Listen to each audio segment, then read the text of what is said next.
هذا القرآن يوحدنا لطريق الخير يوجهنا، الله تعالى أنزله ورسول الله معلمنا هذا القرآن يوحدنا لطريق الخير يوجهنا، الله تعالى أنزله ورسول الله معلمنا هذا القرآن يوحدنا لطريق الخير يوجهنا. إنما السبيل على الذين يستأذنونك وهم أغنياء رضوا بأن يكونوا مع الخوالف وطبع الله على قلوبهم فهم لا يعلمون. يعتذرون إليكم إذا رجعتم إليهم قل لا تعتذروا لن نؤمن لكم قد نبأنا الله من أخباركم وسيرى الله عملكم ورسوله ثم تردون إلى عالم الغيب والشهادة فينبئكم بما كنتم تعملون. दोष त ती व्यक्तिहरूमाथि छ जो धनी हुँदा हुँदै पनि तिमीसित अनुमति माग्न आउँछन्। तिनीहरू घरमा बस्ने महिलाहरूसँग बस्न नै रमाउँछन् र अल्लाहले तिनीहरूका मन मस्तिष्कमा सील लगाइदिएका छन्, अत तिनीहरू केही जान्दैनन्। जब तिमी तिनीहरूतर्फ फर्केर जानेछौ तब तिनीहरू तिमीसँग विभिन्न किसिमका बहाना बनाउनेछन्। भनिदेऊ, बहाना नबनाऊ, हामी तिमीहरूको कुनै कुरामा विश्वास गर्ने छैनौ। अल्लाहले हामीलाई तिमीहरूका सम्पूर्ण स्थितिहरूबारे सूचित गरिसकेका छन् र पछि पनि अल्लाह तथा उनका रसूलले तिमीहरूका क्रियाकलापहरू हेर्नेछन्।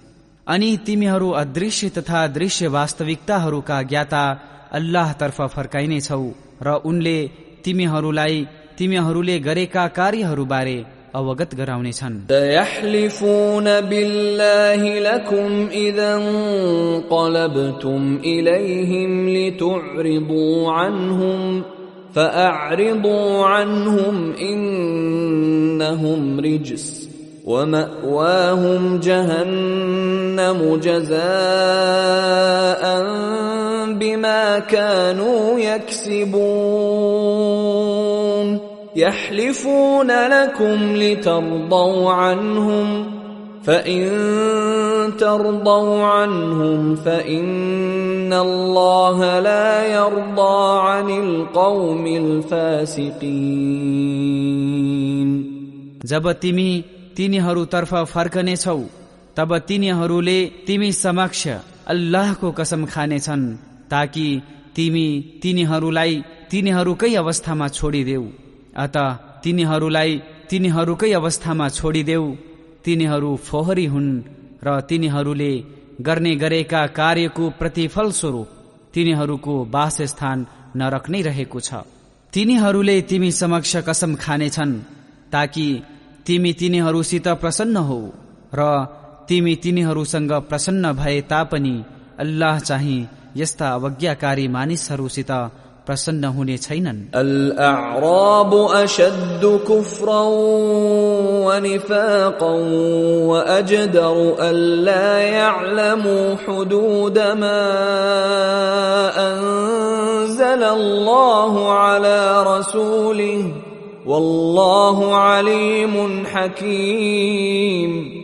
ومن الأعراب من يتخذ ما ينفق مغرما ويتربص بكم الدوائر عليهم دائرة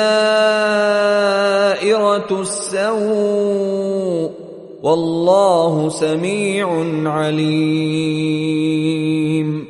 अरबका गाउँलेहरू कुफ्र तथा निफाक अर्थात कपटमा अत्यन्तै दृढ रहेका छन् र तिनीहरूका लागि यही नै उचित छ कि अल्लाहले आफ्ना रसूलमाथि अवतरण गरेका आदेशहरूप्रति तिनीहरू अनभिज्ञ रहन् र अल्लाह सर्वज्ञ तथा तत्वदर्शी छन्।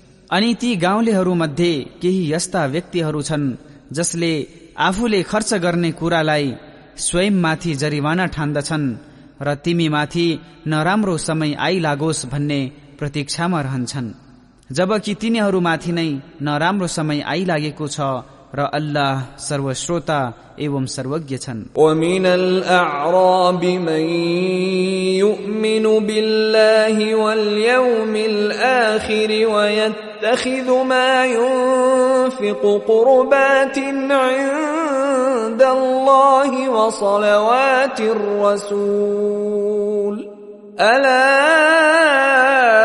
इन्नहा कुर्बतुन लहुम सयुदखिलुहुमुल्लाहु फी रहमतिहि इन्नल्लाह गफूरुर रहीम। र केही गाउँलेहरू यस्ता पनि छन् जो अल्लाह तथा आखिरतमाथि आस्था राख्छन् र आफ्नो खर्चलाई अल्लाहको निकटता प्राप्ति तथा रसूलको आशीर्वाद प्राप्तिको साधन बनाउँछन्। हेर, त्यो निश्चय नै उनीहरूका लागि निकटता प्राप्तिको साधन हो। अल्लाहले उनीहरूलाई अवश्य नै आफ्नो अनुकम्पा अन्तर्गत लिनेछन्। निस्सन्देह अल्लाह अति क्षमाशील तथा परम दयालु छन्। والسابقون الأولون من المهاجرين والأنصار والذين اتبعوهم بإحسان رضي الله عنهم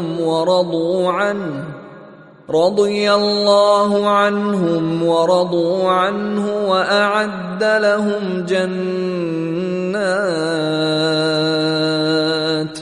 وأعد لهم جنات تجري تحتها الأنهار خالدين فيها أبدا ذلك الفوز العظيم। मुहाजिर अर्थात आप्रवासी तथा अन्सार अर्थात सहयोगीहरूमध्ये पहिले अग्रसरता देखाउनेहरू र जसले त्यसपछि निष्ठाका साथ उनीहरूको अनुसरण गरे, अल्लाह ती सबैसँग राजी भए र तिनीहरू पनि अल्लाहसित प्रसन्न भए। र अल्लाहले उनीहरूका लागि यस्ता बगैँचाहरू तयार पारेका छन् जसको तलतिरबाट नदीहरू बगिरहेका हुनेछन् र उनीहरू त्यसमा सदा सर्वदा रहनेछन्। यही ठूलो सफलता हो। وممن حولكم من الأعراب منافقون ومن أهل المدينة مردوا على النفاق لا تعلمهم نحن نعلمهم سنعذبهم مرتين ثم يردون إلى عذاب عظيم وآخرون اعترفوا بذنوبهم خلطوا عملا صالحا وآخر سيئا عسى الله أن يتوب عليهم إن الله غفور रहीम। र तिम्रो वरिपरि बस्ने गाउँले तथा मदिनावासीहरू मध्ये केही यस्ता मुनाफिक अर्थात कपटीहरू छन् जो निफाक अर्थात कपटमा दृढ छन्। तिमी तिनीहरूलाई चिन्दैनौ, हामी चाहिँ तिनीहरूलाई जान्दछौ। हामी तिनीहरूलाई दोहोरो यातना दिनेछौ अनि तिनीहरू अति ठूलो यातनातर्फ फर्काइनेछन्। र तिनीहरूमध्ये केही यस्ता पनि छन् जसले आफ्ना पापहरूलाई स्वीकारेका छन्।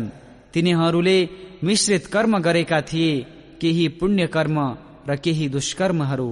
आशा छ कि अल्लाह उनीहरूलाई क्षमा प्रदान गर्नेछन्।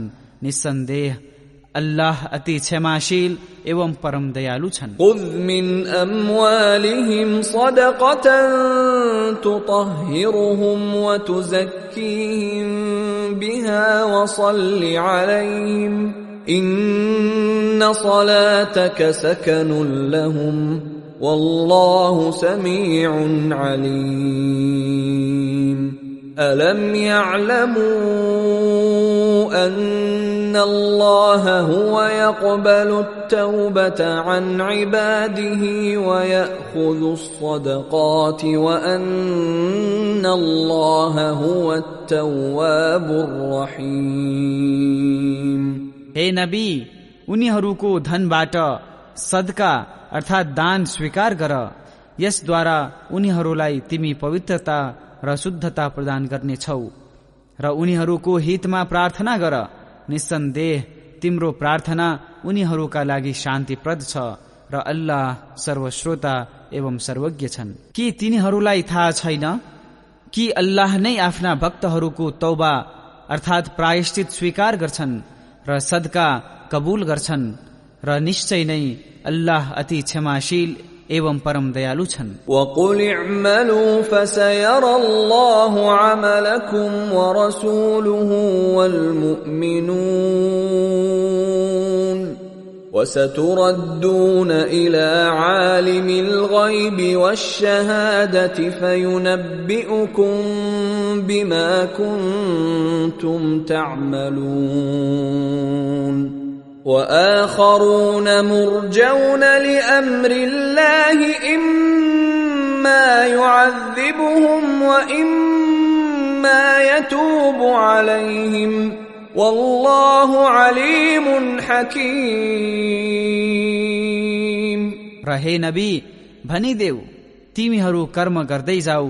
अल्लाह, उनका रसूल र आस्थावानहरू तिमीहरूका कर्महरू हेर्नेछन् र तिमीहरू दृश्य तथा अदृश्य कुराहरूको ज्ञातातर्फ फर्काइनेछौ अनि उनले तिमीहरूले गरिरहेका कार्यहरूबारे अवगत गराउनेछन्। र अन्य केही यस्ता व्यक्तिहरू छन् जसको मामिला अल्लाहको आदेश नआउन्जेल स्थगित गरिएको छ, चाहे उनले तिनीहरूलाई यातना दिउन् वा माफ गरून् र अल्लाह सर्वज्ञ एवं तत्वदर्शी छन्। والذين اتخذوا مسجدا ضرارا وكفرا وتفريقا بين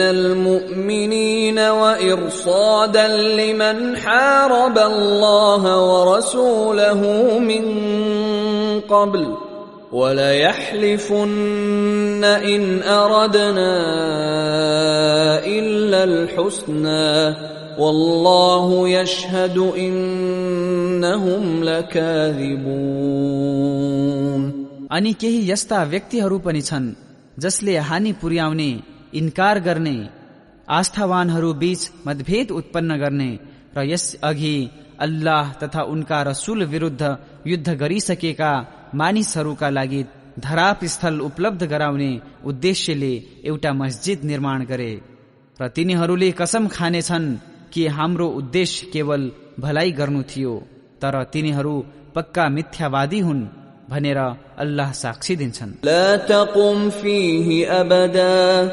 لمسجد أسس على التقوى من أول يوم أحق أن تقوم فيه رجال يحبون أن يتطهروا والله يحب المطهرين أفمن أسس بنيانه على تقوى من الله ورضوان خير أم من أسس بنيانه على شفا جرف هار فانهار به في نار جهنم والله لا يهدي القوم الظالمين हे नबी, तिमी त्यस मस्जिद भित्र कहिल्यै खडा नहो, बरु जुन मस्जिदको निर्माण पहिलो दिनदेखि नै ईशपरायणताको आधारमा भएको थियो, त्यो यस कुराको लागि बढी उपयुक्त छ कि तिमी त्यसभित्र उभिने गर।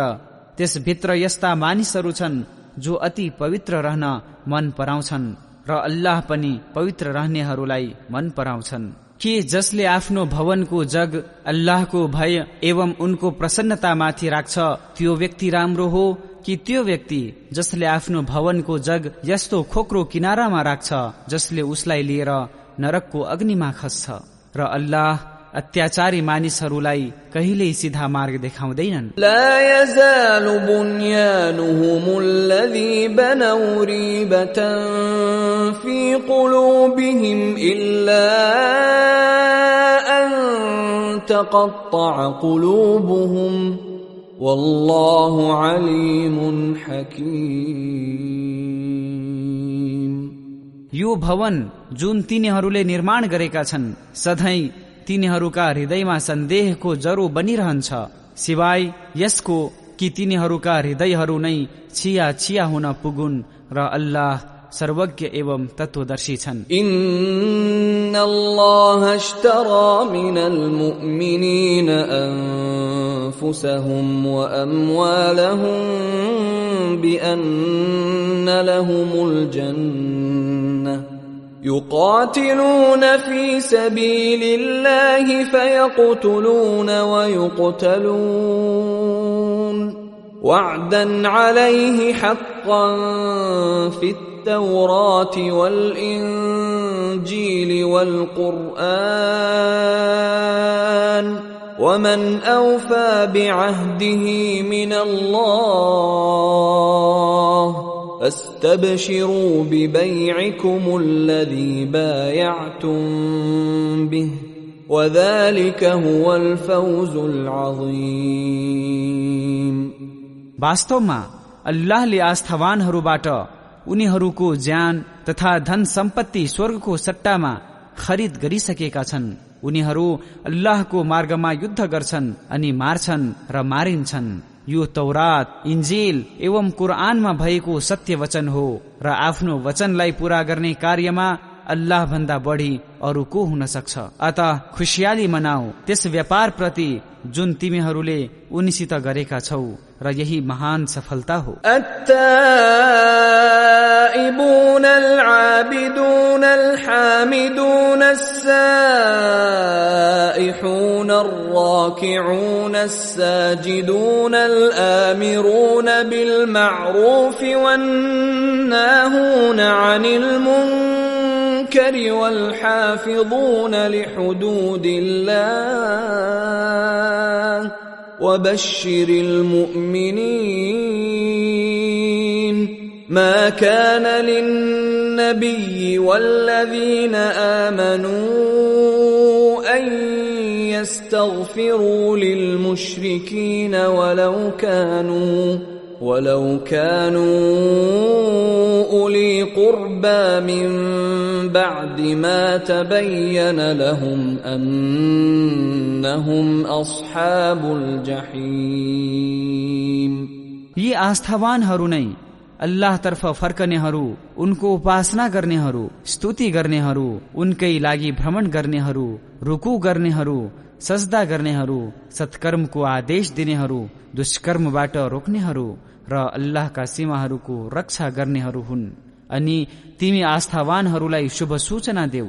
नबी तथा आस्थावानहरूले मुश्रिकहरूका लागि तिनीहरू नरकवासी हुन् भनी स्पष्ट भएपछि क्षमाको लागि प्रार्थना गरून् भन्ने कुरा उचित छैन, चाहे तिनीहरू उनका नाथीदार नै किन नहुन्। वमा कान इस्तिगफार इब्राहिम लिअबीहि इल्ला अन मौइदतिन वअदहा इय्याहु फलम्मा तबय्यन लहु अन्नहु अदुव्वुन लिल्लाहि तबर्रअ मिन्हु इन्न इब्राहीम लअव्वाहुन हलीम। वमा कान अल्लाहु लियुदिल्ल कौमन बअद इज़ हदाहुम हत्ता युबय्यिन लहुम मा यत्तक़ून इन्नल्लाह बिकुल्लि शैइन अलीम। र इब्राहिमले आफ्ना पिताका निम्ति गरेको क्षमाको प्रार्थना केवल एउटा वाचाको कारण थियो जुन उनले आफ्ना पितासँग गरिसकेका थिए। तर जब उनलाई पिता अल्लाहका शत्रु हुन् भन्ने कुरा स्पष्ट भयो तब उनले पितासितको नाता तोडे। निस्सन्देह इब्राहिम अति कोमल हृदयी र सहनशील थिए। अल्लाहले कुनै जातिलाई मार्गदर्शन पश्चात जुन कुराहरूबाट तिनीहरू बच्नुपर्छ ती कुराहरू प्रष्ट नपारेसम्म त्यो जातिलाई पथभ्रष्ट गर्नु उनको नियम होइन। निस्सन्देह अल्लाह सम्पूर्ण चीजका ज्ञाता हुन्। इन्नल्लाह लहु मुल्कुस समावाति वल अर्द युह्यी व युमीत वमा लकुम मिन दूनिल्लाहि मिन वलिय्यिन व नसीर। लक़द ताबल्लाहु अलन् नबिय्यि वल मुहाजिरीन वल अंसारि الذين اتبعوه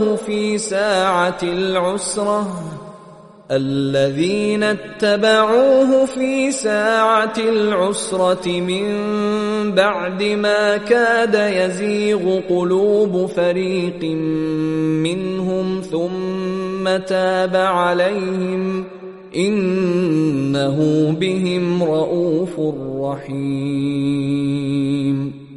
निस्सन्देह आकाशहरू तथा पृथ्वीमा अल्लाहकै शासन रहेको छ।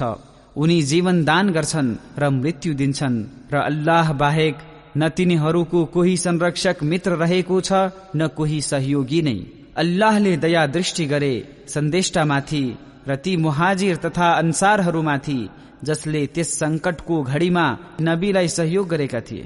जबकि उनीहरूमध्ये एउटा समूहको हृदयमा केही कुटिलता आएको थियो अनि अल्लाहले उनीहरूलाई पनि माफ गरे। निश्चय नै उनी उनीहरूप्रति करुणाशील एवं परम दयालु छन्। وعلى الثلاثة الذين خلفوا حتى إذا ضاقت عليهم الأرض بما رحبت وضاقت عليهم أنفسهم وظنوا أن لا ملجأ من الله إلا إليه ثم تاب عليهم ليتوبوا إن الله هو التواب الرحيم۔ يا أيها الذين آمنوا اتقوا الله وكونوا مع الصادقين। अनि ती 3 जनामाथि पनि जसको मामिला स्थगित गरिएको थियो जबकि तिनीहरूका निम्ति पृथ्वी आफ्नो पूर्ण विशालताका बावजुद संकीर्ण भएको थियो र तिनीहरूको आफ्नो ज्यान पनि तिनका लागि बोझ हुन पुगेको थियो र अल्लाह बाहेक अन्य कहीं शरण प्राप्त हुँदैन भन्ने कुरा तिनीहरूले बुझेका थिए।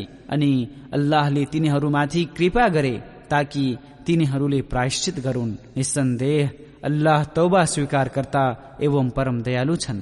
हे आस्थावानहरू हो, अल्लाहसित डराओ र सत्यनिष्ठ मानिसहरूसँग बस। ما كان لأهل المدينة ومن حولهم من الأعراب أن يتخلفوا عن رسول الله ولا يرغبوا بأنفسهم عن نفسه ذلك بأنهم لا يصيبهم ظمأ ولا نصب ولا مخمصة في سبيل الله ولا يطؤون موطئا يغيظ الكفار ولا ينالون من عدو نيلا إلا كتب لهم به عمل صالح إن الله لا يضيع أجر المحسنين। मदीनावासी एवं उनीहरूका वरिपरि बसोबास गर्ने गाउँलेहरूका निम्ति अल्लाहका रसूललाई छोडेर घरमा बसिरहनु र उनको ज्यान भन्दा आफ्नो ज्यानलाई प्रिय बनाउनु उचित थिएन, किनभने तिनीहरूलाई अल्लाहको मार्गमा तिर्खा, थकाई तथा भोकबाट जुन कष्ट पुग्यो, तिनीहरू जति पनि हिँडे, जुन हिँडाइले काफिरहरूलाई क्रोधित तुल्यायो र शत्रुहरूको जुन सुकै खबर पनि लिए, ती सबै कार्यहरूको बदलामा तिनीहरूको नाममा एक एक पुण्य कर्म लेखियो। निश्चय नै अल्लाह सत्कर्मीहरूको प्रतिदान व्यर्थ तुल्याउँदैनन्। वला युन्फिकुन नफक़तन सगीरतन वला कबीरतन वला यक़तऊन वादियन إلا كتب لهم ليجزيهم الله أحسن ما كانوا يعملون وما كان المؤمنون لينفروا كافة فلولا نفر من كل فرقة منهم طائفة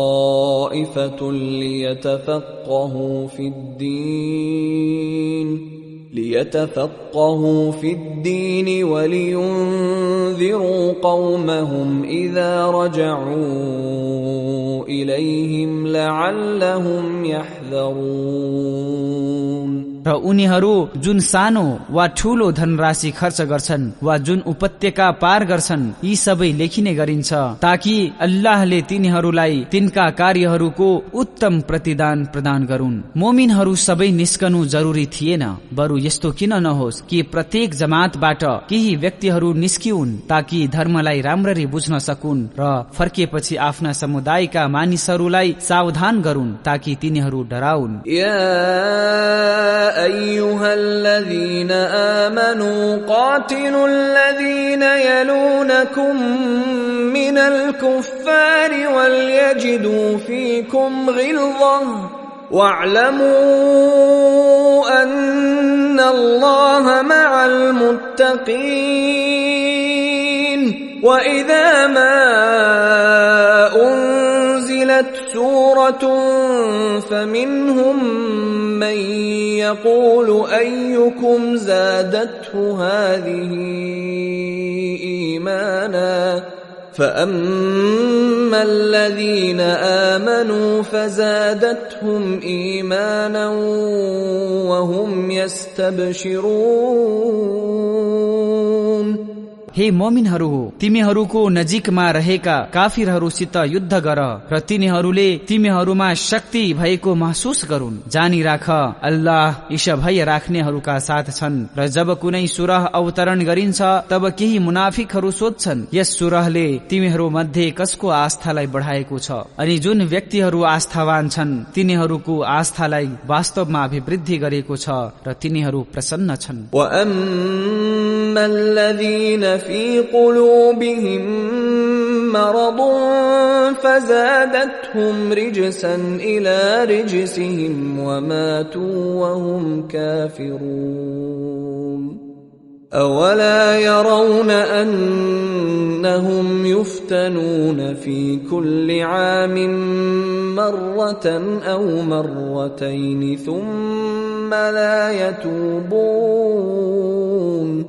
ثم لا يتوبون ولا هم يذكرون। तर जसका हृदयहरूमा रोग रहेको छ, यस सूरहले तिनीहरूको फोहोरमाथि अझ फोहोर नै थपेको छ र तिनीहरू काफिर भएकै अवस्थामा मर्नेछन्। के तिनीहरू देख्दैनन् कि हरेक वर्ष 1-2 पटक तिनीहरूलाई विपत्तिद्वारा परीक्षण गरिन्छ, तैपनि तिनीहरू न प्रायश्चित गर्छन् न कुनै शिक्षा नै ग्रहण गर्छन्। وَإِذَا مَا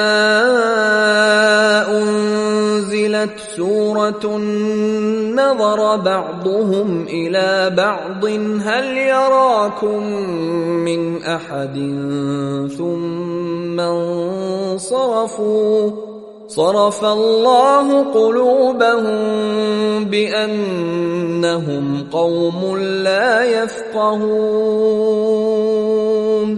र जब कुनै सुरह अवतरण गरिन्छ तब तिनीहरू आँखै आँखामा एक अर्कासँग कुरा गर्छन्, कहीं तिमीलाई कसैले हेरिरहेको त छैन? त्यसपछि चुप लागेर हिँड्छन्। अल्लाहले तिनीहरूको हृदयहरूलाई नै पल्टाइदिएका छन्, किनभने तिनीहरू यस्ता मानिसहरू हुन् जो बुद्धिले काम लिँदैनन्। लक़द जाअकुम रसूलुम मिन अनफुसिकुम अजीजुन अलैहि मा अनित्तुम हरीसुन अलैकुम बिलमुमिनीन रऊफुर रहीम। फ़इन तवल्लौ फ़क़ुल हस्बियल्लाहु ला इलाहा इल्ला हु अलैहि तवक्कलतु व हुवा रब्बुल अर्शिल अज़ीम। हे मनुष्य हो, तिमीहरू समक्ष तिमीहरू मध्येबाटै एक रसूलको आगमन भएको छ, जसलाई तिमीहरूमाथि आइलाग्ने संकटले दुखित तुल्याउँछ। उनी तिम्रो सफलताका अत्यन्तै अभिलाषी छन् र मोमिनहरू प्रति अत्यन्तै ममतामयी तथा दयावान छन्। अनि यदि तिनीहरू विमुख हुन्छन् भने भन, अल्लाह मेरो लागि पर्याप्त छन्, उनी बाहेक अन्य कोही उपास्य छैन। म उनी प्रति नै भरोसा राख्दछु र उनी महान राज सिंहासनका स्वामी हुन्।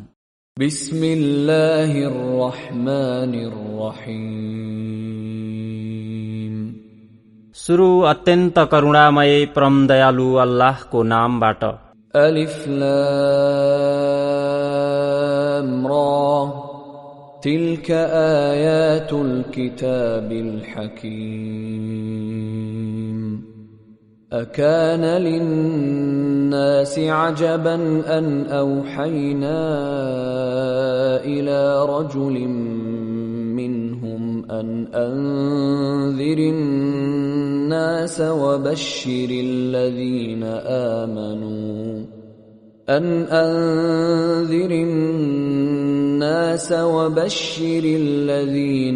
آمنوا أن لهم قدم صدق عند ربهم قال الكافرون إن هذا لساحر مبين।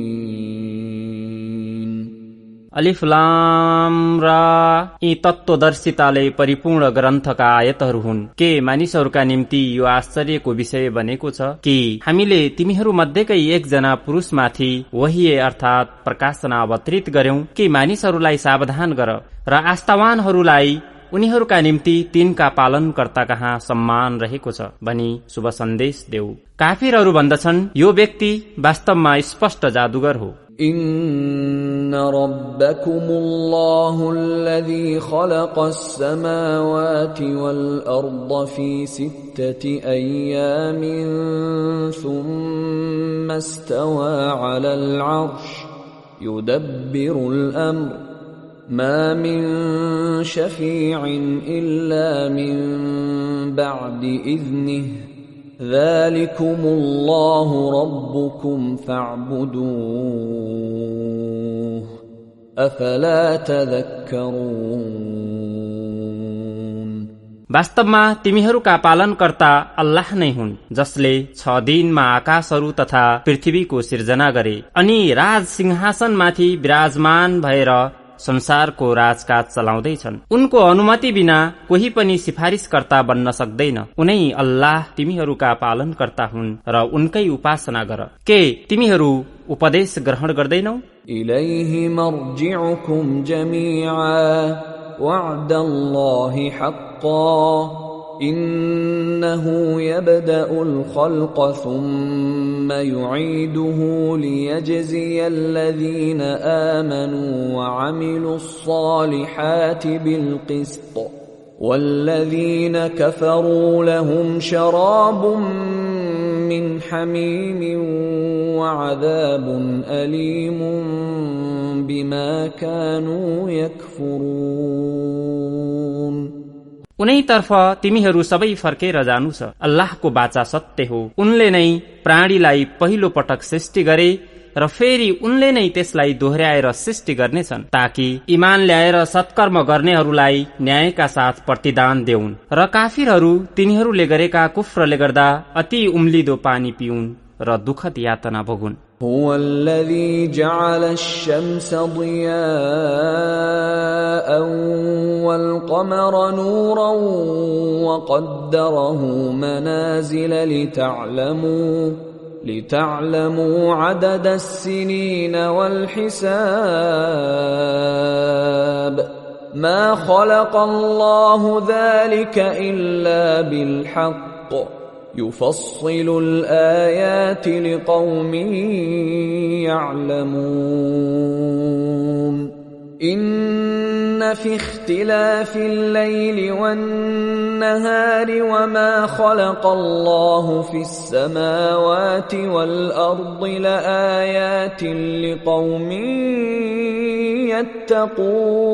يتقون।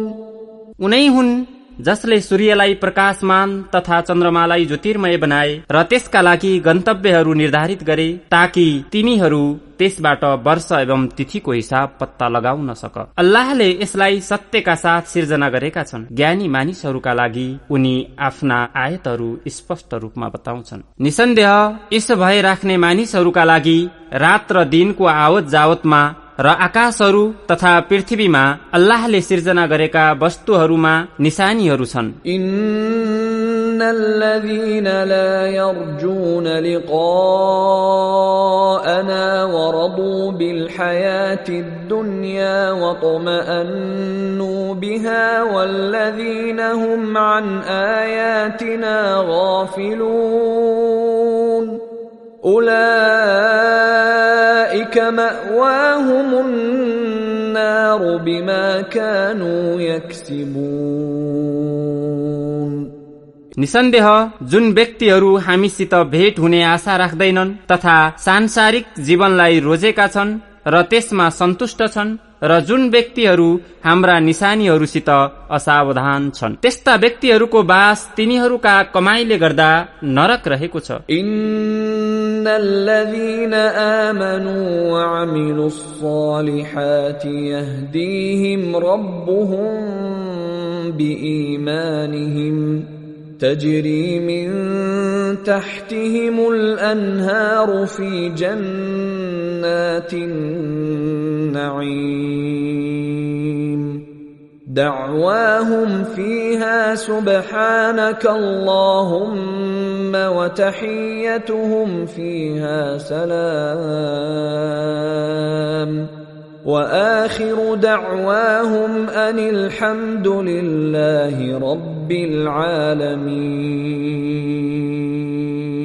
तर जुन व्यक्तिहरू आस्था राख्छन् र सत्कर्म गर्छन् उनीहरूलाई उनको इमानले गर्दा उनीहरूका पालनकर्ताले मार्ग देखाउनेछन्। अनुग्रहपूर्ण बगैँचाहरूमा उनीहरूको तलतिरबाट नदीहरू बगिरहेका हुनेछन्। त्यहाँ उनीहरूको भनाइ हुनेछ सुब्हानक अल्लाहुम्म, हे अल्लाह तिमी पवित्र छौ। र उनीहरूको प्रार्थना हुनेछ सलाम अर्थात शान्ति। र उनीहरूको अन्तिम प्रार्थना हुनेछ अल्हम्दुलिल्लाहि रब्बिल आलमीन अर्थात सबै प्रशंसाहरू सम्पूर्ण संसारका पालनकर्ता अल्लाहको निम्ति छन्। वलौ युअज्जिलुल्लाहु लिन्नासि श्शर्र इस्ति'जालहुम बिलखैरि लक़ुदिय इलैहिम अजलुहुम فنذر الذين لا يرجون لقاءنا في طغيانهم يعمهون وإذا مس الإنسان الضر دعانا لجنبه أو قاعدا أو قائما فلما كشفنا عنه ضره مر كأن لم يدعنا إلى ضر مسه كذلك زين للمسرفين ما كانوا يعملون। र यदि अल्लाहले मानिसहरूका लागि तिनीहरूले भलाइ माग्न हतार गरे झैं तिनीहरूका कुकर्मको फल प्रकट गर्न हतार गरेका भए पहिले नै तिनीहरूको जीवनको अन्त भइसक्ने थियो। जुन मानिसहरूलाई हामीसित भेट्ने आशा छैन तिनीहरूलाई सीमा उल्लङ्घन गर्ने कार्यमा भौतारिन छोडिदिन्छौं र जब मानिसमाथि संकट आइपर्छ तब उसले सुतेर बसेर तथा उभिएर पनि हामीलाई पुकार्छ। तर जब हामी उसबाट संकट निवारण गर्छौं तब यसरी जान्छ कि मानौ उसले आफूमाथि परेको संकटमा हामीलाई कहिल्यै पुकारेकै थिएन। यसरी नै हामीले सीमा उल्लङ्घनकारीहरूका लागि तिनका क्रियाकलापहरूलाई सुन्दर तुल्याएका छौं। वलक़द अह्लक्नल कुरून मिन क़ब्लिकुम लम्मा ज़लमू वजाअतहुम रुसुलुहुम बिलबय्यिनाति वमा कानू लियुमिनू कज़ालिक नजज़िल क़ौमल मुजरिमीन ثم جعلناكم خلائف في الأرض من بعدهم لننظر كيف تعملون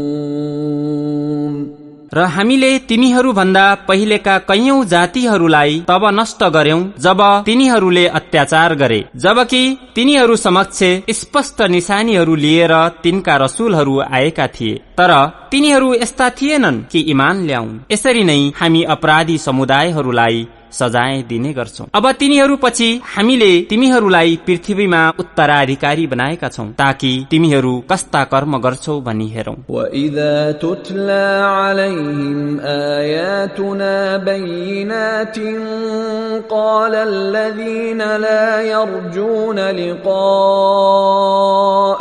अति बिक़ुरआनिन गैरि हाज़ा औ बद्दिलहु قل ما يكون لي أن أبدله من تلقاء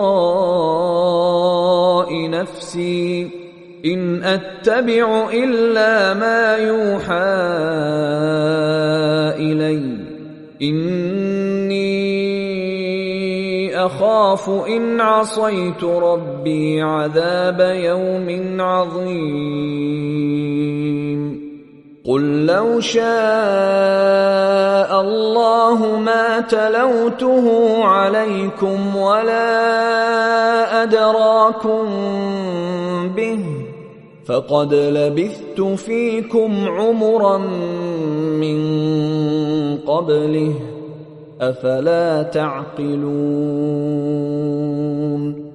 र जब तिनीहरू समक्ष हाम्रा स्पष्ट आयतहरूको पाठ गरिन्छ तब हामीहरूसँगको भेटको आशा नराख्ने व्यक्तिहरू भन्छन् यस बाहेक एउटा अर्कै कुरान ल्याऊ वा यसैमा फेरबदल गर भनिदेऊ। यसमा मलाई आफ्नो तर्फबाट परिवर्तन गर्ने कुनै अख्तियार छैन। म त त्यसै आदेशको अनुयायी हुँ जो मतर्फ अवतरण गरिन्छ।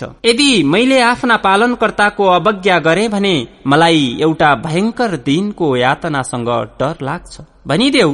यदि अल्लाहले चाहेको भए न म नै तिमीहरू समक्ष यसको पाठ गर्ने थिए न अल्लाहले नै तिमीहरूलाई त्यसबाट अवगत गराउने थिए। आखिर यस अघि मैले आफ्नो जीवनको एउटा ठूलो अंश त तिमीहरूमाझ बिताइसकेको छु, तिमीहरू बुझ्दैनौ। فمن أظلم ممن افترى على الله كذبا أو كذب بآياته إنه لا يفلح المجرمون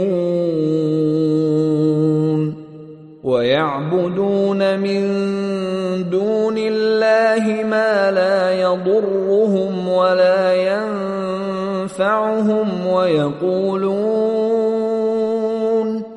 ويقولون هؤلاء شفعاؤنا عند الله قل أتنبئون الله بما لا يعلم في السماوات ولا في الأرض سبحانه وتعالى عما يشركون। त्यो व्यक्ति भन्दा बढी अत्याचारी को होला जसले अल्लाह विरुद्ध मिथ्या रच्छ वा उनका आयतहरूलाई असत्य ठहर गर्छ। निसन्देह अपराधीहरू सफल हुने छैन। यिनीहरू अल्लाह बाहेक त्यसको भक्ति गर्छन् जसले न तिनीहरूलाई हानि पुर्याउन सक्छ न लाभ नै पुर्याउन सक्छ, र भन्छन् यिनीहरू अल्लाह समक्ष हाम्रा सिफारिसकर्ताहरू हुन्।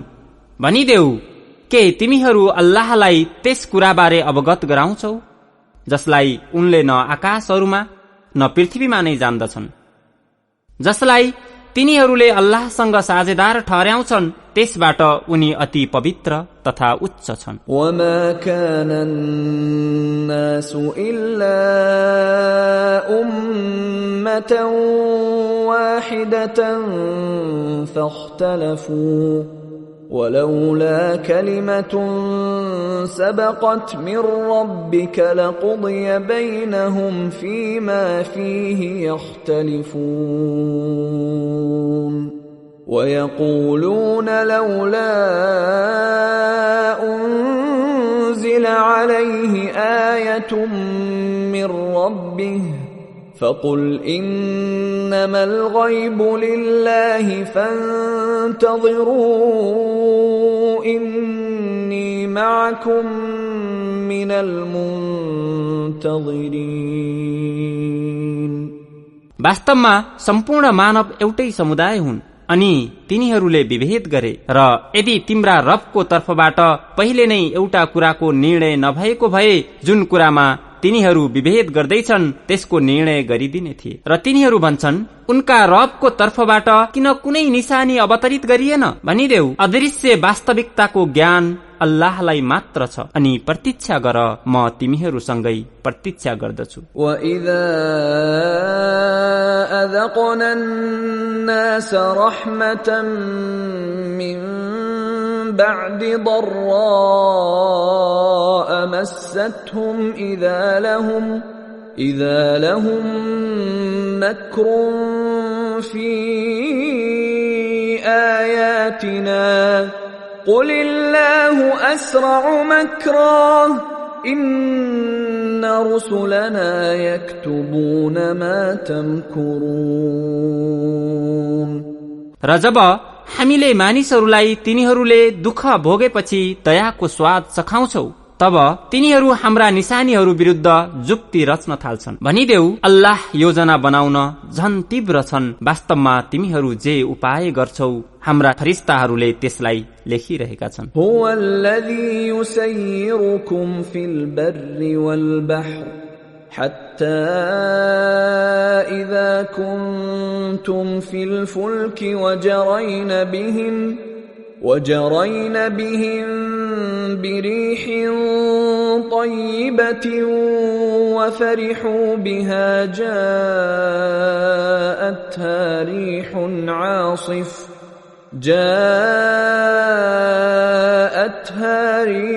عاصف وجاءهم الموج من كل مكان وظنوا أنهم أحيط بهم دعوا الله مخلصين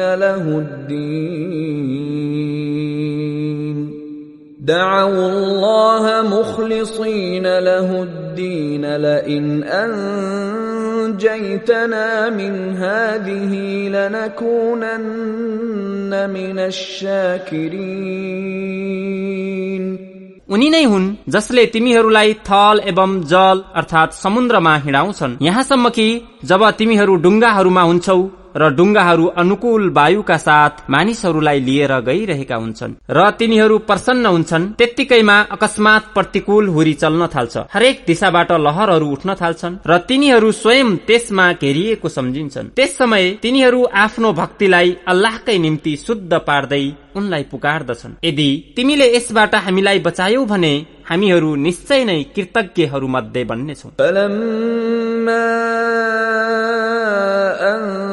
أنجاهم إذا هم يبغون في الأرض بغير الحق يا أيها الناس إنما بغيكم على أنفسكم أنفسكم متاع الحياة الدنيا ثم إلينا مرجعكم فننبئكم بما كنتم تعملون। तर जब उनी तिनीहरूको उद्धार गर्छन् तब तिनीहरू तुरन्त पृथ्वीमा अनाहक विद्रोह गर्न थाल्छन्। हे मानव, तिमीहरूको यो विद्रोह तिम्रै थाप्लोमा परिरहेको छ। सांसारिक जीवनको थोरै दिनको आनन्द ल्याऊ, फेरि हामी तर्फ नै फर्केर आउनु छ। अनि तिमीहरूले जे जति गर्ने गरेका थियौ हामी तिमीहरूलाई अवगत गराउनेछौं। इन्नमा मसलुल हयातिद दुनिया कमाइन अन्जलनाहु मिनस समाइ फख्तलत बिही नबातुल अर्द मिम्मा याकुलुन الناس والأنعام حتى إذا أخذت الأرض زخرفها وزينت وظن أهلها أنهم قادرون عليها أتاها أمرنا ليلا أو نهارا فجعلناها حصيدا كأن لم تغن بالأمس كذلك نفصل الآيات لقوم يتفكرون। सांसारिक जीवनको उदाहरण यस्तो हो जस्तो हामीले आकाशबाट पानी वर्षायौं, फेरि त्यसले गर्दा मानिस तथा पशुले खाने पृथ्वीको उपज धेरै बढ्यो। अनि ठिक त्यस समय जब पृथ्वी आफ्नो वसन्त ऋतुमा थियो र खुबै सजिएको थियो तथा त्यसका मालिकहरूले त्यसबाट पूर्ण लाभ उठाउने सामर्थ्य प्राप्त छ भन्ने ठानेका थिए, अकस्मात रात वा दिनको समयमा हाम्रो आदेश आयो, तब हामीले त्यसलाई काटेर यस्तो पारिदियौं मानौ हिजोसम्म त्यसमा कुनै चीजको अस्तित्व नै थिएन। यसरी हामीले चिन्तन मनन गर्ने मानिसहरूका लागि आफ्ना निशानीहरू विस्तृत रूपमा बयान गर्छौं। वल्लाहु यद'ू इला दारिस सलाम व यहदी मन यशाउ इला सिरातिन मुस्तकीम लिल्लज़ीन अहसनुल हुस्ना व ज़ियादह ولا يرهق وجوههم قتر ولا ذلة أولئك أصحاب الجنة هم فيها خالدون। अल्लाहले तिमीहरूलाई शान्ति गृहतर्फ बोलाउँछन् र जसलाई चाहन्छन् सीधा मार्ग देखाउँछन्। जसले सत्कर्म गरे उनीहरूका लागि अति राम्रो प्रतिदान छ र अझ थप प्राप्त हुनेछ। उनीहरूका अनुहारमा न कालो छाया न अपमान नै छाएको हुन्छ। उनीहरू नै स्वर्गका बासिन्दा हुन् जहाँ उनीहरू सदा सर्वदा रहनेछन्। والذين كسبوا السيئات جزاء سيئة بمثلها وترهقهم ذلة ما لهم من الله من عاصم كأنما أغشيت وجوههم قطعا من الليل مظلما أولئك أصحاب النار هم فيها خالدون। र जुन मानिसहरूले कुकर्म गरे त्यसको बदला त्यसकै समान हुनेछ र तिनीहरूलाई अपमानले ढाक्नेछ। तिनीहरूलाई अल्लाहबाट कोही बचाउनेवाला हुने छैन। तिनका अनुहारहरूमाथि परेको अन्धकार यस्तो हुन्छ जस्तो मानौ अन्धकारमय रातका टुक्राहरूद्वारा तिनीहरूका मुहारहरू ढपक्क ढाकिएका हुन्। यिनीहरू नरकका बासिन्दा हुन् जहाँ तिनीहरू सदा सर्वदा रहनेछन्। ويوم نحشرهم جميعا ثم نقول للذين أشركوا مكانكم أنتم وشركاؤكم فزيلنا بينهم وقال شركاؤهم ما كنتم إيانا تعبدون فكفى بالله شهيدا بيننا وبينكم إن كنا عن عبادتكم لغافلين هنالك تبلو كل نفس ما أسلفت وردوا إلى الله مولاهم الحق وضل عنهم ما كانوا يفترون र त्यस दिन हामी सबैलाई एकत्रित गर्नेछौं अनि मुश्रिकहरूसित भन्नेछौं तिमीहरू र तिम्रा साझेदारहरू आफ्ना स्थानमै उभिराख अनि तिनीहरू बीच अपरिचितताको पर्दा हटाइदिनेछौ अनि ती साझीदारहरूले भन्नेछन् तिमीहरू हाम्रो भक्ति त गर्दैनथ्यौ अनि हामी र तिमीहरू बीच अल्लाह नै साक्षीको रूपमा पर्याप्त छन् हामी तिमीहरूको भक्तिबाट एकदमै अनभिज्ञ थियौं त्यहाँ सबैले आफूले विगतमा गरेका कार्यहरूको जाँच गर्नेछन् र तिनीहरू आफ्ना वास्तविक स्वामी अल्लाहतर्फ फर्काइनेछन् र तिनीहरूले रच्ने गरेका मिथ्याहरू हराउनेछन् قل من يرزقكم من السماء والأرض أم من يملك السمع والأبصار ومن يخرج الحي من الميت ويخرج الميت من الحي ومن يدبر الأمر فسيقولون الله فقل أفلا تتقون فذلكم الله ربكم الحق فماذا بعد الحق إلا الضلال فأنا تصرفون सोध तिमीहरूलाई आकाश तथा पृथ्वीबाट कसले खाद्यान्न प्रदान गर्छ कान तथा आँखाहरूमाथि कसको अधिकार रहेको छ कसले निर्जीवबाट सजीव तथा सजीवबाट निर्जीवलाई सिर्जना गर्छ र कसले संसारका कार्यहरू सञ्चालन गर्छ तिनीहरूले तुरन्तै भन्नेछन् अल्लाह अनि सोध त्यसो भए तिमीहरू किन डराउँदैनौ उनै अल्लाह तिमीहरूका वास्तविक पालनकर्ता हुन् अनि सत्यपछि पथभ्रष्टता बाहेक अरू के नै बाँकी रहन्छ र अनि तिमीहरूलाई कता लगिदैछ كذلك حقت كلمة ربك على الذين فسقوا أنهم لا يؤمنون قل هل من شركائكم من يبدأ الخلق ثم يعيده قل الله يبدأ الخلق ثم يعيده فأنا تؤفكون यसरी अवज्ञाकारीहरूका बारेमा तिनीहरूले आस्था ल्याउँदैनन् भन्ने तिम्रा पालनकर्ताको बाणी सत्य प्रमाणित भयो सोध के तिम्रा साझेदारहरूमध्ये कोही यस्तो छ जसले सृष्टिको आरम्भ गरेको होस् फेरि त्यसलाई पुनरावृत्ति पनि गर्न सकोस् भनिदेऊ अल्लाह नै सृष्टिको आरम्भ गर्छन् र त्यसपछि त्यसलाई पुनः सृष्टि गर्नेछन् अनि तिमीहरू कहाँ डोर्याइदैछौ قل هل من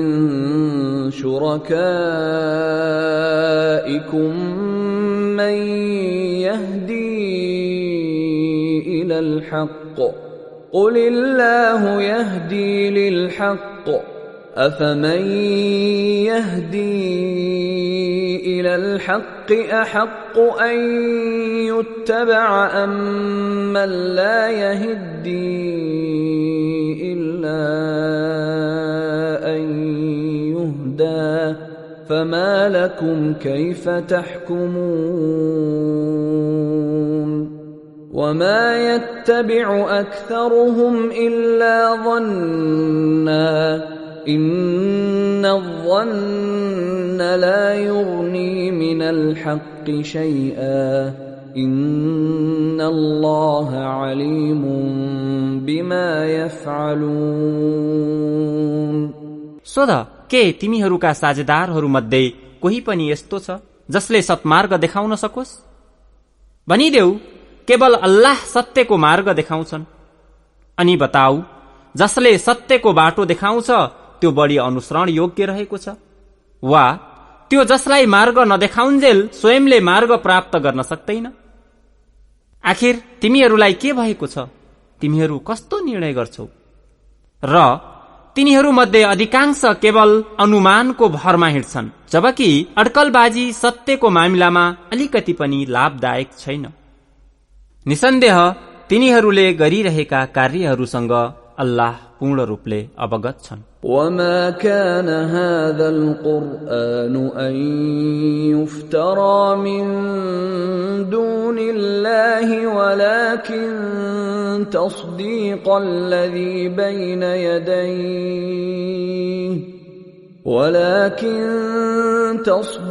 الذي بين يديه وتفصيل الكتاب لا ريب فيه من رب العالمين. أم يقولون افتراه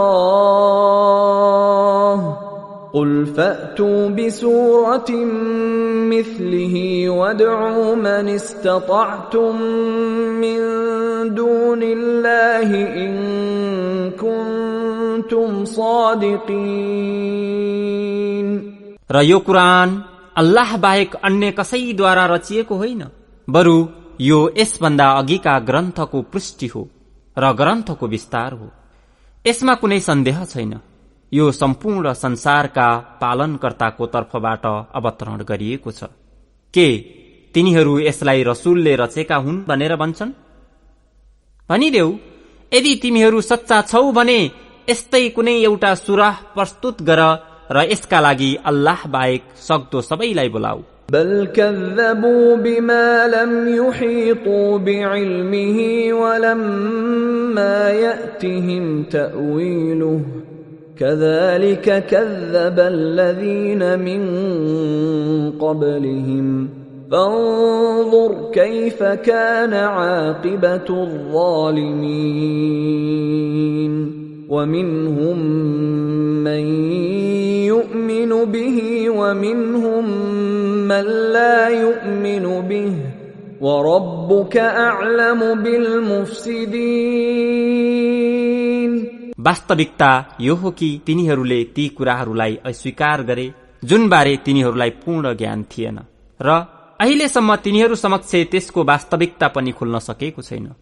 यसै गरी तिनीहरूभन्दा अघिका मानिसहरूले पनि अस्वीकार गरेका थिए, तर हेर कस्तो भयो अत्याचारीहरूको परिणाम.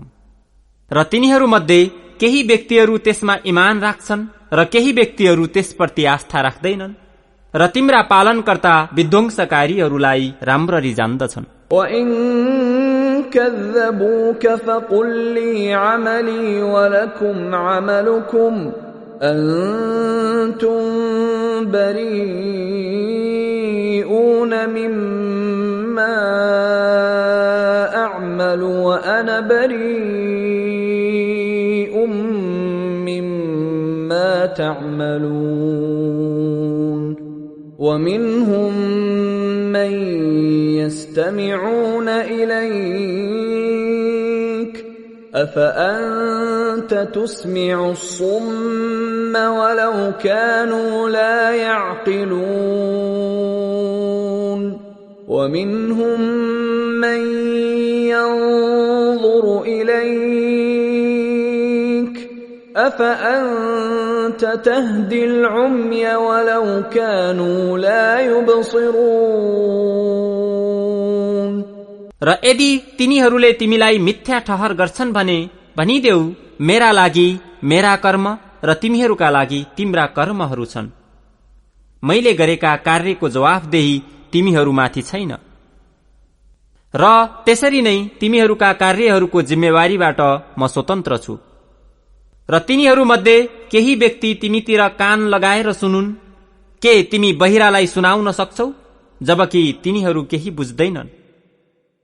र तिनीहरूमध्ये केही तिमीतर्फ हेर्छन्।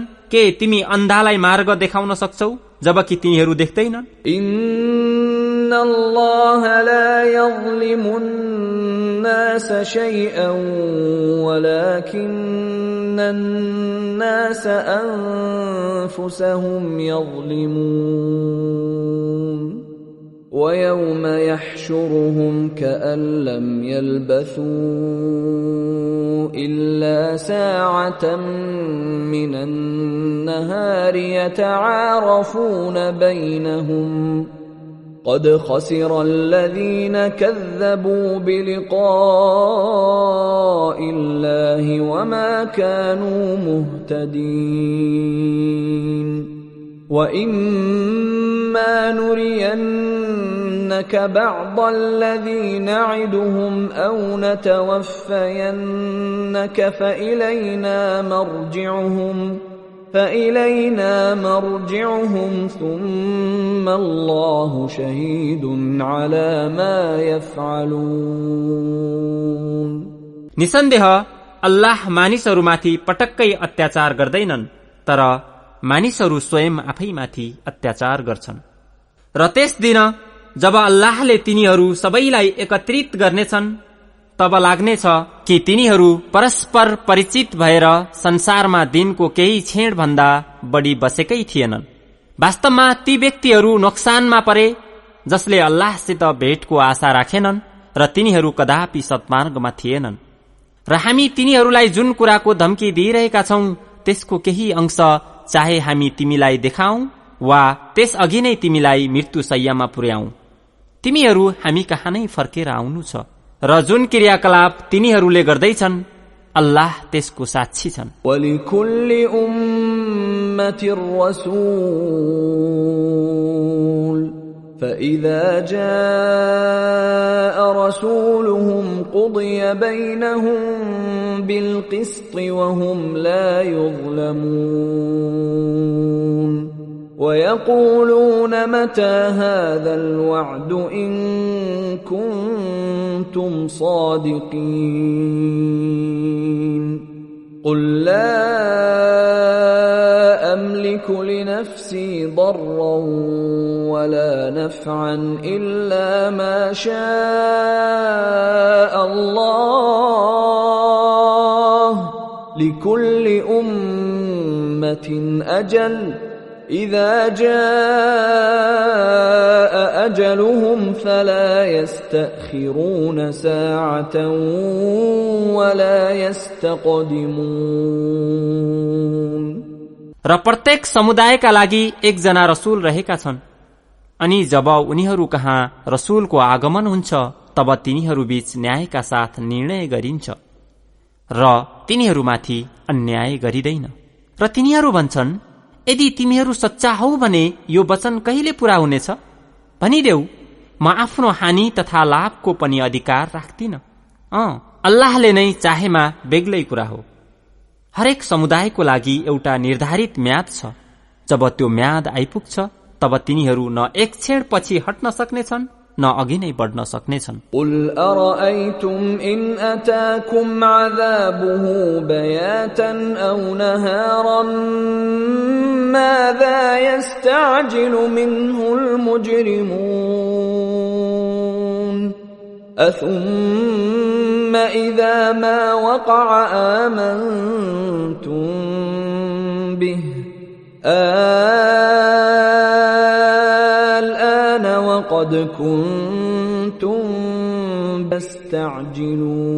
تستعجلون ثم قيل للذين ظلموا ذوقوا عذاب الخلد هل تجزون إلا بما كنتم تكسبون भनिदेऊ, विचार गर, यदि अल्लाहको आपदा तिमीहरूमाथि रात वा दिनमा आयो भने त्यसमा कुन यस्तो चीज हो जसको लागि अपराधीहरू हतारिरहेका छन्? के जब त्यो आइपुग्नेछ तब तिमी मान्नेछौ? के अहिले, जबकि यसका लागि तिमीहरू हतारिरहेका थियौ? फेरि अत्याचारीहरूलाई भनिनेछ, तिमीहरू सदा रहने यातना भोग, तिमीहरूलाई तिम्रो आफ्नै कर्मको बदला मिलेको छ। وَيَسْتَنْبِئُونَكَ أَحَقٌّ هُوَ قُلْ إِي وَرَبِّي إِنَّهُ لَحَقٌّ وَمَا أَنْتُمْ بِمُعْجِزِينَ وَلَوْ أَنَّ لِكُلِّ نَفْسٍ ظَلَمَتْ مَا فِي الْأَرْضِ لَافْتَدَتْ بِهِ وَأَسَرُّوا النَّدَامَةَ لَمَّا رَأَوُا الْعَذَابَ وَقُضِيَ بَيْنَهُم بِالْقِسْطِ وَهُمْ لَا يُظْلَمُونَ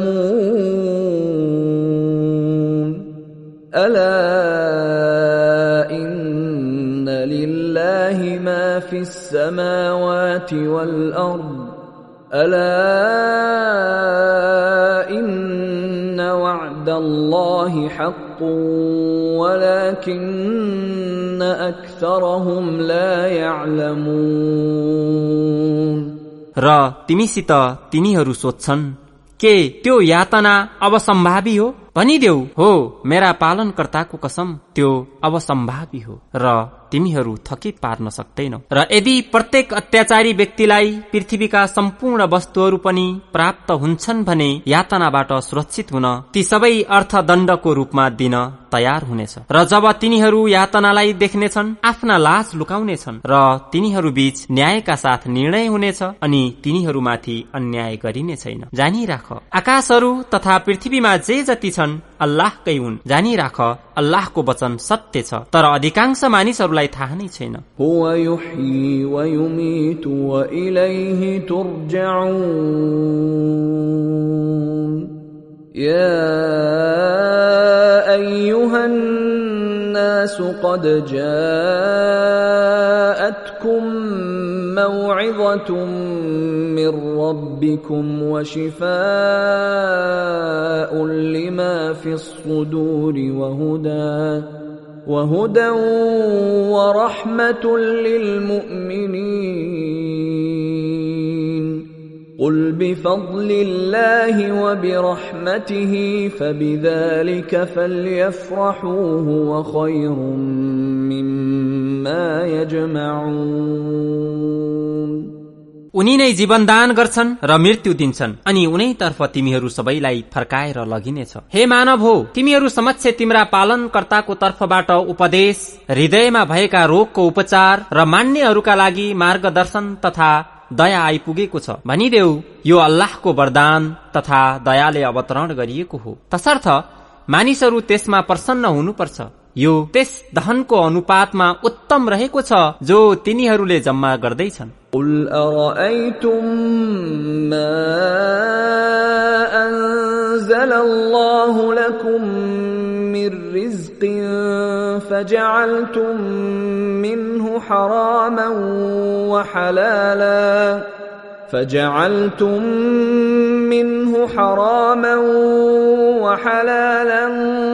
قل الله أذن لكم أم على الله تفترون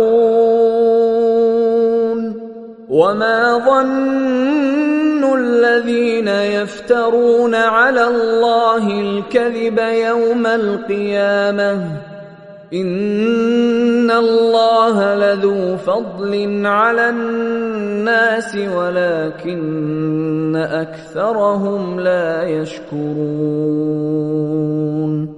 हे नबी, सोध, के तिमीहरूले विचार गर्यौ कि अल्लाहले तिमीहरूलाई प्रदान गरेको खाद्यान्न मध्ये तिमीहरू स्वयंले केहीलाई अवैध र केहीलाई वैध गरेका छौ? सोध, यस्तो गर्ने अनुमति के अल्लाहले तिमीहरूलाई दिएका छन् वा तिमीहरू अल्लाहमाथि मिथ्यारोपण गर्छौ? महाप्रलयका दिन बारे अल्लाहमाथि मिथ्यारोपण गर्नेहरूको धारणा के छ? अल्लाह मानिसहरूप्रति कृपा दृष्टि राख्दछन्, तर अधिकांश मानिस अल्लाहप्रति कृतज्ञ छैन। وما تكون في شأن وما تتلو منه من قرآن ولا تعملون من عمل إلا كنا عليكم شهودا إذ تفيضون فيه وما يعزب عن ربك من مثقال ذرة في الأرض ولا في السماء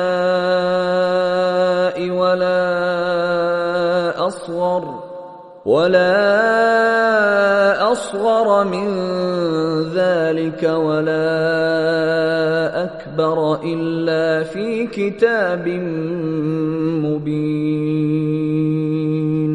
अनि हे नबी, तिमी जुन अवस्थामा रहनेछौ तथा कुरानबाट जे पनि पढ्छौ र हे मानव तिमीहरू जुन कार्य पनि गर्छौ हामी ती सबै देख्छौ। जब तिमीहरू त्यसमा मग्न हुन्छौ कुनै रत्ती बराबरको चीज आकाश तथा जमिनमा छैन, न सानो र न त्यो भन्दा ठूलो, जुन तिम्रा पालनकर्ताको दृष्टिबाट ओझेलमा होस् र एक स्पष्ट पुस्तकमा अंकित नहोस्। अला इन्न औलिया الله لا خوف عليهم ولا هم يحزنون الذين آمنوا وكانوا يتقون لهم البشرى في الحياة الدنيا وفي الآخرة لا تبديل لكلمات الله ذلك هو الفوز العظيم. जानी राख, अल्लाहका मित्रहरू न डराउँछन् न शोकग्रस्त नै हुन्छन्। जसले इमान ल्याए र ईशपरायणताको नीति अपनाइराखे उनीहरूका लागि सांसारिक जीवनमा र परलोकमा पनि शुभ सूचनाहरू छन्। अल्लाहको महावाणीमा कुनै फेरबदल हुने छैन र निश्चय नै यही महान सफलता हो। वला यहजुनक कौलुहुम इन्नल इज्जत लिल्लाहि जमीअन هو السميع العليم. ألا إن لله من في السماوات ومن في الأرض وما يتبع الذين يدعون من دون الله شركاء يتبعون إلا الظن وإن هم إلا يخرصون. तिनीहरूका दुर्वचनले तिमीलाई दुखित नतुल्याओस्। वास्तवमा सम्पूर्ण सम्मान अल्लाहकै निम्ति हुन्। उनी सर्वश्रोता एवं सर्वज्ञ छन्। जानी राख, जुन प्राणीहरू आकाशहरू एवं पृथ्वीमा छन् सबै अल्लाहका हुन् र जसले अल्लाह बाहेक अरू साझेदारहरूलाई पुकारछन् तिनीहरू कुन चीजको अनुसरण गर्दैछन्? तिनीहरू केवल कल्पनाको अनुसरण गर्दैछन् र तिनीहरू अड्कलबाजी मात्र गर्दैछन्। हुवल्लज़ी जअल लकुमुल-लैल लितस्कुनू फीहि वन-नहार मुबसिरा إن في ذلك لآيات لقوم يسمعون. قالوا اتخذ الله ولدا سبحانه هو الغني له ما في السماوات وما في الأرض إن عندكم من سلطان بهذا أتقولون على الله ما لا تعلمون.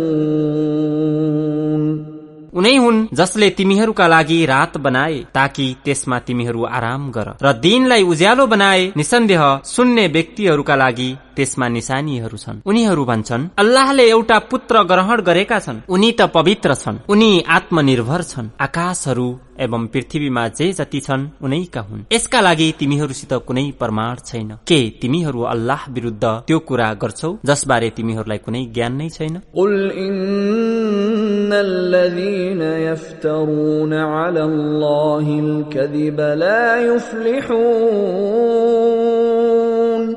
متاع في الدنيا ثم إلينا مرجعهم ثم نذيقهم العذاب الشديد بما كانوا يكفرون।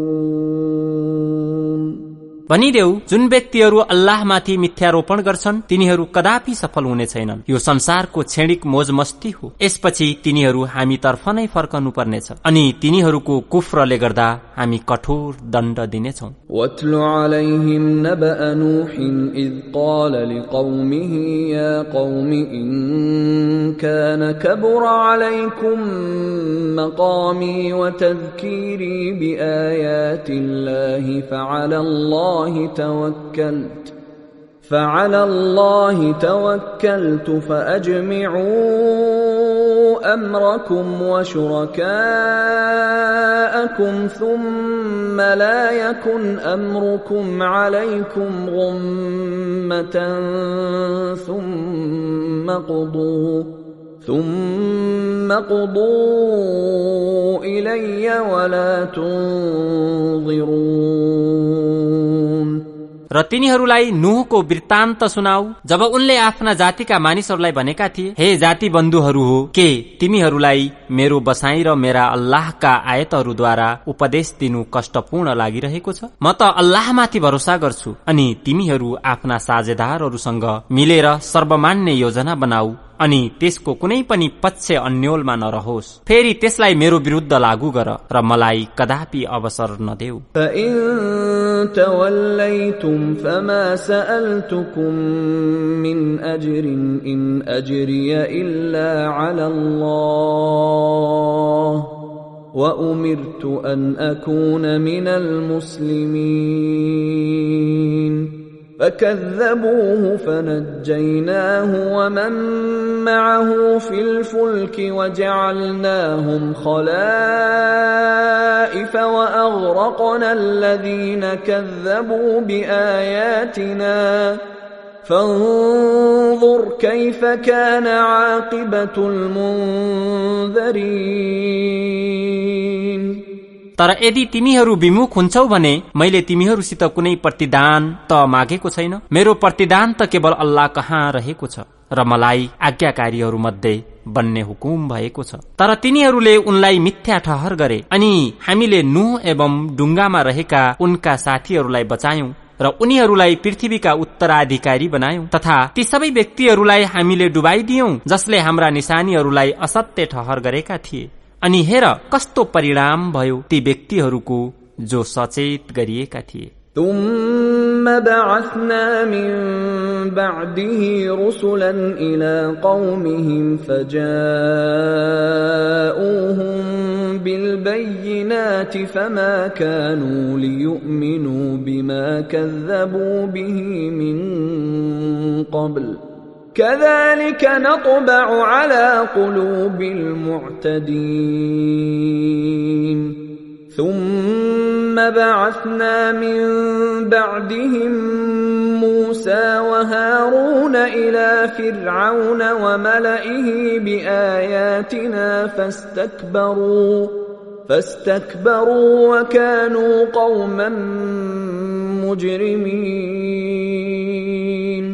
फेरि नुह पश्चात हामीले अन्य रसूलहरूलाई तिनका समुदायहरूतर्फ पठायौं अनि उनीहरू स्पष्ट निशानीहरू साथ तिनीहरू समक्ष गए तर तिनीहरूले यस अघि नकारेका कुराहरूमाथि ईमान ल्याउनेवाला थिएनन्। हामी यसरी नै सीमा उल्लङ्घनकारीहरूका मन मस्तिष्कमाथि सील लगाइदिन्छौं। फेरि उनीहरू पश्चात हामीले मूसा तथा हारूनलाई आफ्ना निशानीहरू साथ फिरौन एवं उनका भारदारहरू समक्ष पठायौं अनि तिनीहरूले घमण्ड गरे र तिनीहरू अपराधी समुदाय नै थिए। فلما جاءهم الحق من عندنا قالوا إن هذا لسحر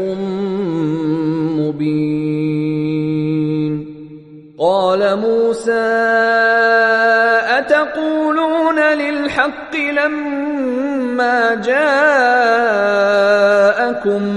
أسحر هذا ولا يفلح الساحرون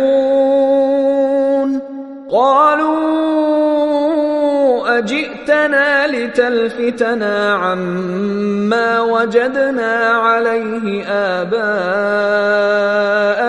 وتكون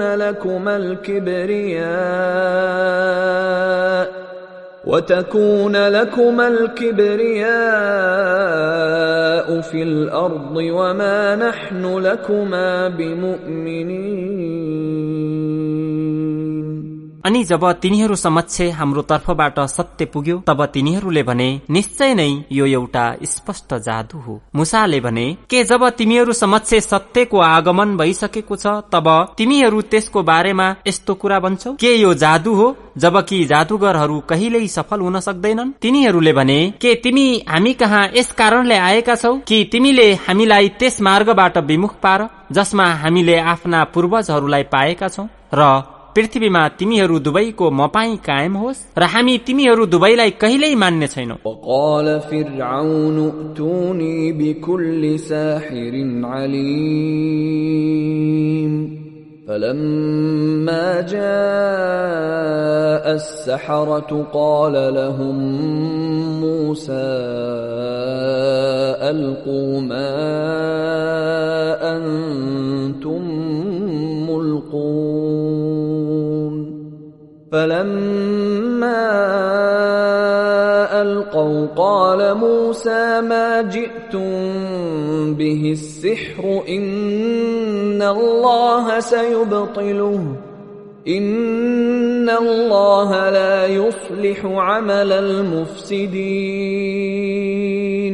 र फिरौनले भन्यो हरेक जानकार जादुगरलाई म समक्ष उपस्थित गराऊ। जब जादुगरहरू आए तब मूसाले तिनीहरूलाई भने जुन वस्तु तिमीहरूले फ्याँक्नु छ फ्याँक। तिनीहरूले वस्तु फ्याँके तब मूसाले भने यो जुन तिमीहरूले ल्याएका छौ त्यो जादु हो, निश्चय नै अल्लाहले त्यसलाई व्यर्थ तुल्याउनेछन्। अल्लाहले विध्वंसकारीहरूको कार्यलाई सफल पार्दैनन्। وَيُحِقُّ اللَّهُ الْحَقَّ بِكَلِمَاتِهِ وَلَوْ كَرِهَ الْمُجْرِمُونَ فَمَا آمَنَ لِمُوسَى إِلَّا ذُرِّيَّةٌ مِّن قَوْمِهِ عَلَى خَوْفٍ مِّن فِرْعَوْنَ وَمَلَئِهِمْ أَن يَفْتِنَهُمْ وَإِنَّ فِرْعَوْنَ لَعَالٍ فِي الْأَرْضِ وَإِنَّهُ لَمِنَ الْمُسْرِفِينَ। र अल्लाहले आफ्नो आदेशले सत्यलाई सत्य साबित गरिदिन्छन्, चाहे अपराधीहरू कति पनि मन नपराउन्। अनि मूसामाथि उनका समुदायका केही सदस्यहरू बाहेक अन्य कसैले फिरौनको डरले र आफ्नै अधिकारीहरूको डरले इमान ल्याएनन् कि कदाचित फिरौनले तिनीहरूलाई कुनै संकटमा पारोस्, किनभने फिरौनलाई त्यस देशमा प्रभुत्व प्राप्त थियो र ऊ सीमा उल्लङ्घनकारीहरू मध्ये थियो। وقال موسى يا قوم إن كنتم آمنتم بالله فعليه توكلوا إن كنتم مسلمين فقالوا على الله توكلنا ربنا لا تجعلنا فتنة للقوم الظالمين। र मूसाले भने हे मेरा समुदायका मानिसहरू हो, यदि तिमीहरू अल्लाहमाथि ईमान राख्छौ भने उनैमाथि भरोसा राख, यदि तिमीहरू आज्ञाकारी हौ भने। अनि उनीहरूले भने हामीहरूले अल्लाहमाथि नै भरोसा गर्यौं। हे हाम्रा पालनकर्ता, हामीलाई अत्याचारी व्यक्तिहरूका लागि परीक्षाको साधन नबनाऊ। وَنَجِّنَا بِرَحْمَتِكَ مِنَ الْقَوْمِ الْكَافِرِينَ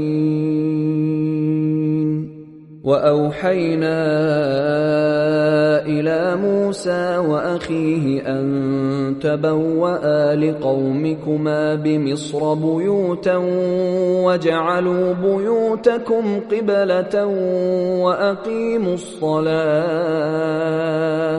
وَبَشِّرِ الْمُؤْمِنِينَ। र हामीलाई आफ्नो कृपाद्वारा काफिरहरूबाट मुक्ति प्रदान गर। र हामीले मूसा तथा उनका भाइमाथि प्रकाशना अवतरित गर्यौं कि तिमीहरू मिश्रमा आफ्ना जातिका मानिसहरूका निम्ति घर बनाऊ र आफ्ना घरहरूलाई किब्ला अर्थात मस्जिद बनाऊ अनि नमाज कायम गर र आस्थावानहरूलाई शुभ सूचना देऊ। وقال موسى ربنا إنك آتيت فرعون وملأه زينة وأموالا في الحياة الدنيا ربنا ليضلوا عن سبيلك ربنا اطمس على أموالهم واشدد على قلوبهم فلا يؤمنوا حتى يروا العذاب الأليم।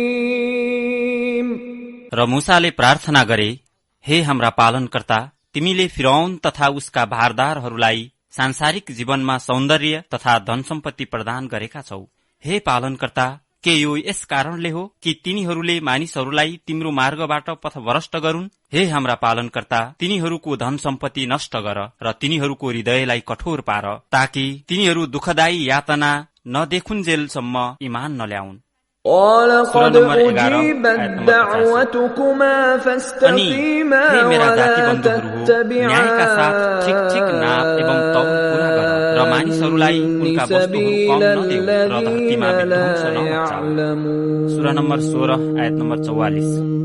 तिनीहरूलाई प्रमाण र ग्रन्थहरू दिएर पठाएका थियौं र हामीले तिमीमाथि पनि यो ग्रन्थ अवतरित गरेका छौं ताकि तिमी मानिसहरूको निम्ति فرعون وجنوده بغيا وعدوا حتى إذا أدركه الغرق قال آمنت أنه لا إله إلا الذي آمنت به بنو إسرائيل وأنا من المسلمين।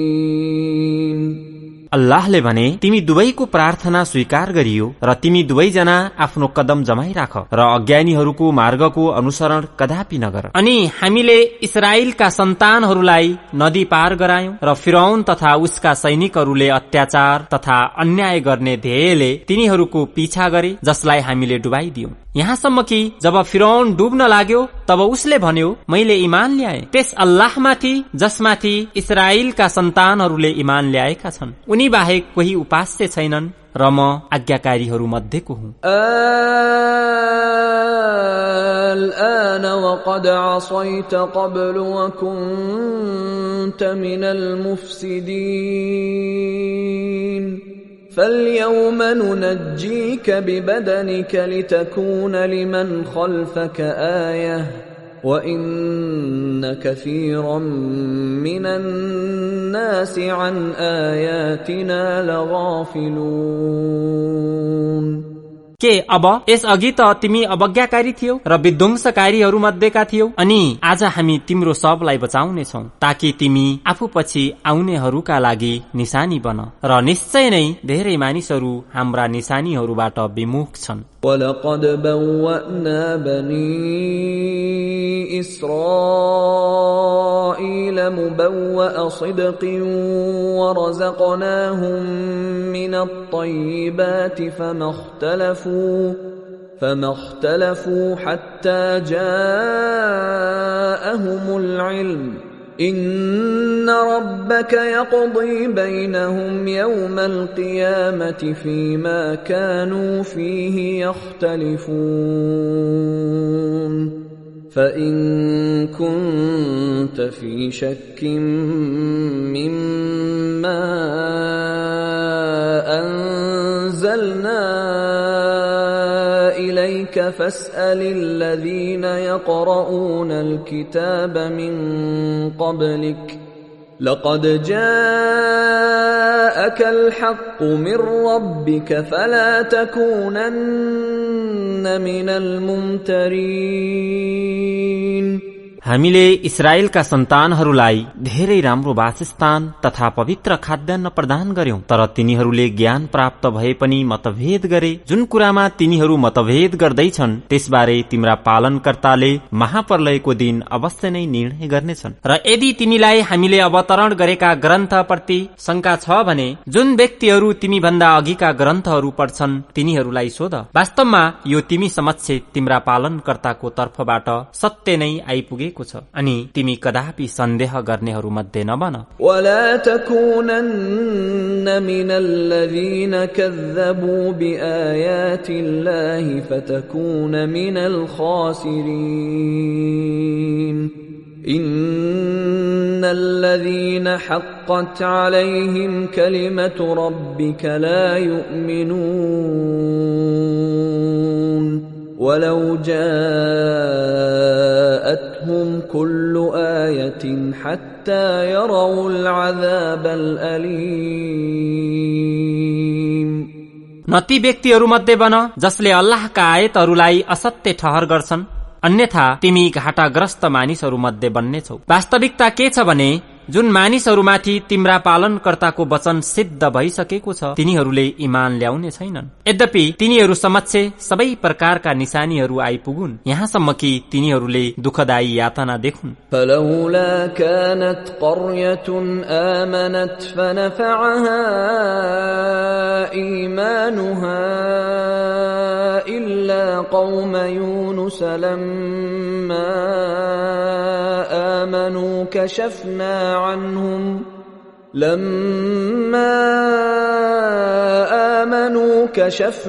عنهم عذاب الخزي في الحياة الدنيا ومتعناهم إلى حين ولو شاء ربك لآمن من في الأرض كلهم جميعا أفأنت تكره الناس حتى يكونوا مؤمنين। अनि के कुनै यस्तो नगर छ जसले यातना देखेर इमान ल्याएको होस्, उसको इमान उसका लागि लाभप्रद सिद्ध भएको होस्, सिवाय युनुसका समुदायको। जब तिनीहरूले इमान ल्याए तब हामीले सांसारिक जीवनमा तिनीहरूबाट अपमानजनक यातना हटाइदियौं र एक अवधिसम्म सांसारिक लाभ उठाउने अवसर प्रदान गर्यौं। र यदि तिम्रा रबले चाहेको भए पृथ्वीमा बस्ने सबै मानिसहरूले इमान ल्याउने थिए। अनि के तिमीले मानिसहरूलाई आस्थावान बन्न बाध्य पार्छौ त? वमा कान लिनफ्सिन अन तुमिन इल्ला बिइज्निल्लाह वयजअलु अर्रिज्स अला अल्लज़ीन ला यअक़िलून। قل انظروا ماذا في السماوات والأرض وما تغني الآيات والنذر عن قوم لا يؤمنون। र कुनै पनि व्यक्तिको लागि अल्लाहको अनुमति बिना इमान ल्याउन सम्भव छैन। र अल्लाहले जुन व्यक्तिहरू बुद्धिले काम लिँदैनन् तिनीहरूमाथि अपवित्रता थुपारिदिन्छन्। भनिदेऊ, हेर आकाशहरू तथा पृथ्वीमा के छन्, तर जुन व्यक्तिहरू इमान ल्याउँदैनन् तिनीहरूलाई निशानीहरू तथा चेतावनीहरूले पनि कुनै फाइदा पुर्याउँदैनन्। فهل ينتظرون إلا مثل أيام الذين خلوا من قبلهم قل فانتظروا إني معكم من المنتظرين ثم ننجي رسلنا والذين آمنوا كذلك حقا علينا ننجي المؤمنين। तिनीहरू त्यस्तै दिनहरूको प्रतीक्षा गरिरहेका छन् जस्तो तिनीहरू भन्दा पहिले बितेका व्यक्तिहरूले भोगेका थिए। भनिदेऊ, तिमीहरू प्रतीक्षा गर, म पनि तिमीहरूसँगै प्रतीक्षा गर्छु। अनि हामी आफ्ना रसूल तथा आस्थावानहरूलाई सुरक्षा प्रदान गर्दै आएका छौं। यसरी आस्थावानहरूलाई सुरक्षा प्रदान गर्नु हाम्रो जिम्मेवारी हो। قل يا أيها الناس إن كنتم في شك من فلا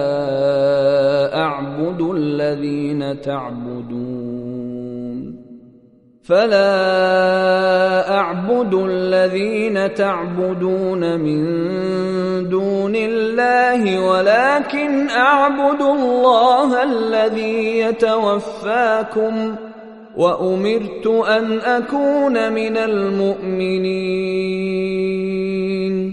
وأن أقم وجهك للدين حنيفا ولا تكونن من المشركين।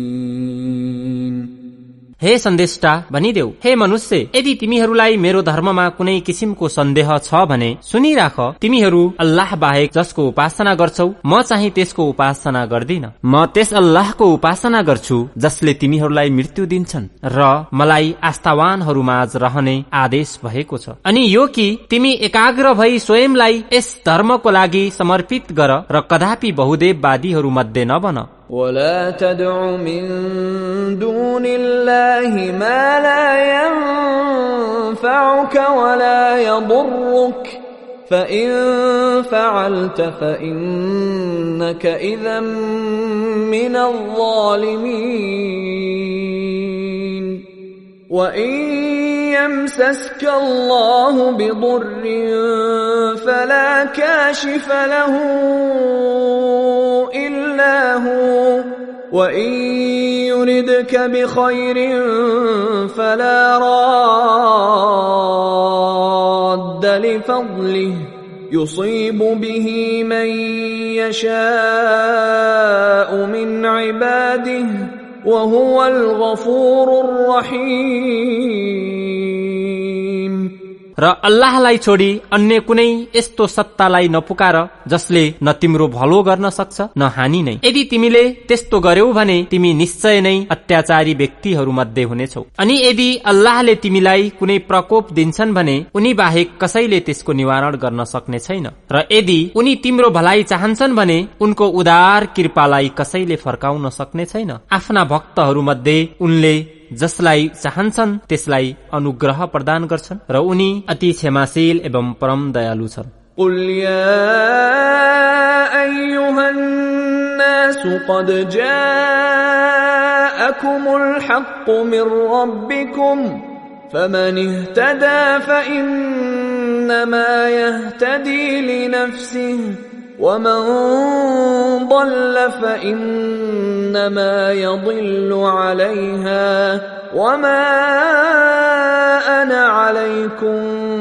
بوكيل واتبع ما يوحى إليك واصبر حتى يحكم الله وهو خير الحاكمين। भनिदेऊ, हे मानव हो, तिमीहरू समक्ष तिम्रा रबको तर्फबाट सत्य आइपुगेको छ। अनि जसले मार्गदर्शनको अनुसरण गर्छ उसले आफ्नै हित गर्छ र जसले पथभ्रष्टता अपनाउँछ उसले आफ्नै हानि गर्छ र म तिमीहरूमाथि हवलदार होइन। हे सन्देष्टा, तिमीलाई जुन आदेश वह्य अर्थात प्रकाशना स्वरूप पठाइन्छ त्यसको अनुसरण गर्दै जाऊ। अल्लाहको फैसला आउन्जेलसम्म धैर्य धारण गर र उनी सर्वोत्कृष्ट निर्णायक हुन्। هذا القرآن يوحدنا لطريق الخير يوجهنا